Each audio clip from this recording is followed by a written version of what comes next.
Hey guys, it's Quinlin. Welcome back to another video. Today I will be reviewing the Nyxia series by Scott Randigan. I don't know how to say his last name, but here you go if you can read it. Yes, so I'm reviewing this today. Okay, so I've talked about this a lot in my vlog, but just in case you didn't know, I was actually recommended this book by my brother, and he's in middle school, so I severely underestimated how good I thought it was going to be. The first book is not necessarily the strongest, but I do think it improves throughout the series, and I did end up getting really attached to the characters, so I'm going to talk about it a little bit. I'll talk a lot non-spoilery first, and then I will jump into a little bit of spoilers, but I don't have a lot to say on the spoiler end. What I do have to say about Nyxia in general is that, first of all, it's a story of these kids who are sent by this company to mine this substance called Nyxia on an alien planet. And Nyxia can basically be transformed into any substance you want. So it can become a weapon, or it can become used for healing, or basically whatever you want, or it can be used in construction. So it's very lucrative for this company.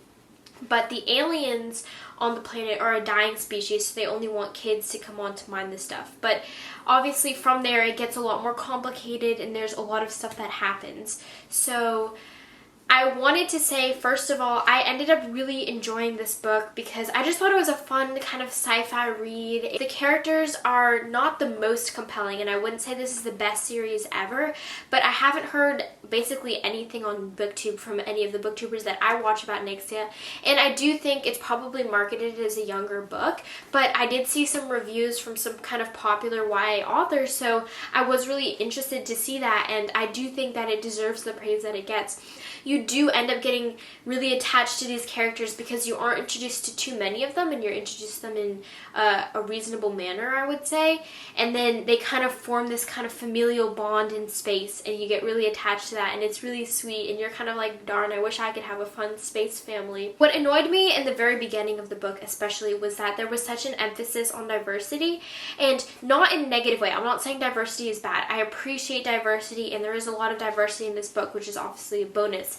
But in the beginning of the story, especially if you read it, you'll know that he just kind of unnecessarily describes this diversity, and it's like he's trying to throw diversity in your face. They're all sitting at this table about to sign this contract, and he's like, oh, there's a Middle Eastern boy across from me, and there was a girl who looked, you know, like half Taiwanese, half Russian, or like not exactly like that, I mean, but he just didn't do a great job of kind of describing how I feel like a normal person would look at a room full of diverse faces. Like when I walk into a room full of people, I don't feel like I automatically go, you know, you look Eastern European, and you look Middle Eastern, and you look African, and you look this way and this way and this way, and it's just kind of thrown in your face at the beginning, like, yes, I'm diverse, I promise, you know.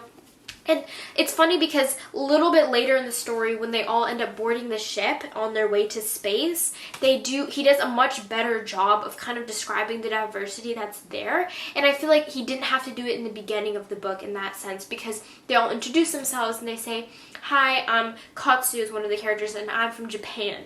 And that's just a really easy way for the characters to get to know each other, and then for the reader to understand, oh, this is a Japanese character, so there is some racial diversity. And then there's a girl from Africa, and she announces that, and then there's a guy from like Sweden or something like that, and they all introduce themselves and they say, oh, I'm from here, I'm from here, I'm from here. And it's just an easier way to kind of describe diversity because it's a unique situation where they're all getting to know each other, and they can easily say, oh, I'm from this place, and then you know where they're from, and you can kind of assume their race from there. Whereas in the beginning of the book, it's just very awkwardly described, and I just really didn't appreciate the diversity being thrown in my face. I think part of the thing is that the author is very white, and I think he wanted people to feel like, oh, he's being very racially diverse, but I feel like in the beginning he just did it in a very awkward way, in a way where he was just like, please, like, I'm showing you, like, I promise you I'm diverse, like, here, my main character's black, and all of these other characters are from all these racially diverse places, and it was just very annoying in the beginning. And then even, let's go on page 20, I have an example where he talks to this guy, and he says, what's your name? I ask. Donovan Vandermeer. That's not American, is it? Mr. Vandermeer shakes his head. Dutch. Like, he didn't have to say, oh, the name is Dutch. We could have just known that Vandermeer is Dutch. I know not everyone's going to know Vandermeer is Dutch, but I just felt like that was just such an unnecessary kind of addition to the story. And I felt like it's very awkward. You don't tend to ask people, oh, is your last name Dutch? I mean, maybe some people do, but like when you hear a last name that's like O'Connor, you wouldn't say, oh, is that Irish? Like, yes, it's Irish. We get it, okay? It just annoyed me. But that's obviously not a really hugely negative thing about the book. It's obviously a positive aspect, that it's diversity. It just annoyed me that it was so thrown in your face. I think I'm not doing a great job of explaining it, but if you read it, you'll know what I mean in the beginning. And then next thing that I kind of had an issue with was that the main character, he does this weird thing where he like files things under things. So like if he notices something, he'll say like, oh, filing this under E for enemy. And I just thought it was a necessary part of the book. We later understand why he does it, but I didn't feel like it was a very touching moment, and I didn't feel like even after reading the entire series it was altogether necessary, and it does kind of fade out in the later books. So it's just kind of a weird aspect of the book that I thought was a little bit jarring and unnecessary, so I didn't really like that part. And then he refers to himself a lot of times as broken, and I kind of make a connection to the Folk of the Air series here, where I don't feel like we got to see them being broken, and we're never given specific examples as to why they're necessarily kind of broken. Like, he has a tough life, but the fact that he keeps referring to himself as broken, I feel like is a very kind of specific way to refer to yourself. And I don't necessarily feel like he's broken. Like, he's very resilient and he's very strong, and he can talk about kind of the negative past that he has, but I felt like referring to himself as broken was a little bit of a stretch, and so it kind of frustrated me, because when characters are broken, again, I like the show don't tell aspect of it, especially in, I guess I compare to Sarah J. Maas a lot, but I feel like we really see two characters, Farah and Aelin, being broken in their respective books, because she's really showing us how broken they are, and she's really telling us about their emotions, whereas in this, he's just like, oh, I am broken. And I'm like, well, are you really, or are you just saying that? So it just feels maybe kind of like a cop-out from the author. And other than that, I didn't really have any problems with the book. I don't really know what to say, except that it's just like a fun book to read, and you get attached to the characters, and especially towards the end of the book, it gets super exciting, in my opinion at least. And I was kind of on the edge of my seat, and I flew through the books pretty quickly, to be honest. And so I'm just really pleased with how that I ended up really picking this up and taking my brother seriously, and that even though I underestimated him, I ended up really liking the series. So now I'm going to jump into spoilers. I don't have much to say, but if you haven't read the series, I highly recommend it, and I will see you after. Okay, so now that those people are gone, I just wanted to say, first of all, I knew they were going to kill the losers. I just had this feeling that they were going to kill the losers on the ship, and I knew it. I talked with my brother a little bit about this, but we both kind of decided that the romance between Emmett and Morning was kind of insta-lovey, and it didn't really feel like they should have been in love. Like, once they have their bond, I really liked it, and I feel like they're a really great example of just like a good, healthy relationship. But the way that they kind of fell into their relationship was a little bit kind of instant. He just like played her a song, and she was immediately kind of attracted and attached to him. And I think part of it was like she saw him over the weeks, and she saw him being like a great leader and being like strategic and stuff like that, and she's attracted to that. But it just didn't feel like super realistic, and it didn't feel like there was much of a build up to their relationship. I'm going to move on to the next book. So if you haven't read Nyxia Unleashed, then do not stick around.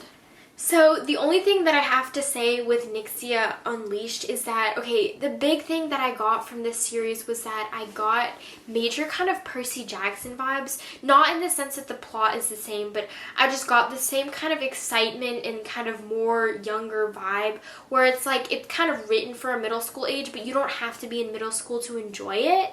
And I just felt like that was kind of the overall vibe that I got. And then I definitely saw some of the plot twists coming. I figured that they were going to use the kids to impregnate the girls or stuff like that, to increase fertility if they were a dying species. I didn't necessarily see that they weren't a dying species coming, but I did get the vibe that there were a lot more women, because she kept foreshadowing that in the entire series.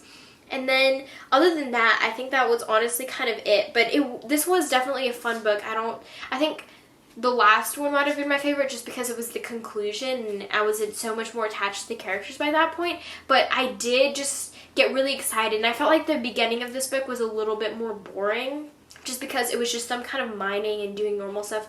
But once they kind of decided they were going to rebel and have like kind of a revolution, and they discovered kind of the secrets of the Imago, I thought that was when it got really exciting. And then finally, I'm a little bit upset because my brother got this book separately, and so it's not a matching paperback with a matching cover. I'm sure the dust jacket is somewhere, I just don't know where it is. But Nyxia Uprising, man, this book was kind of a killer for me. I was so attached to the characters by this point. Also partly because I read the books in such quick succession, which I would definitely recommend. I was definitely attached to all of the characters, and I do feel like if I'd spread them out more, because now that I'm distanced from the series a little bit, I don't care about them as much as I care about some of my other favorite series when I think about them. But I had so much fun reading this book. I generally think it's an epic conclusion to the story. The most emotional part for me was definitely Longway's death. That one had me near in tears, I swear. Like, I wasn't that emotional when Kaya died. Like, I was upset and I was sad, but I wasn't that emotional. I wasn't that emotional when Jamie died or when Ivan? No. Omar. When Omar died, I wasn't that emotional. When other people died, I was like, oh, that's too bad. But when Longway died, it was just such an emotional conclusion, and I felt like he had such a great character arc from the beginning of the story to the end of the story. And then the only other thing that I was really disappointed is that we didn't get like an epilogue where they're on Earth and they got to go, and Morning and Emma got to go on their first date or anything. Like, I wish we got to see more of them on Earth and reuniting as a family, whereas we just kind of ended with them about to leave on Earth. It was kind of an epic final sentence and final moment, but I do wish we got to see a little bit more, perhaps in an epilogue.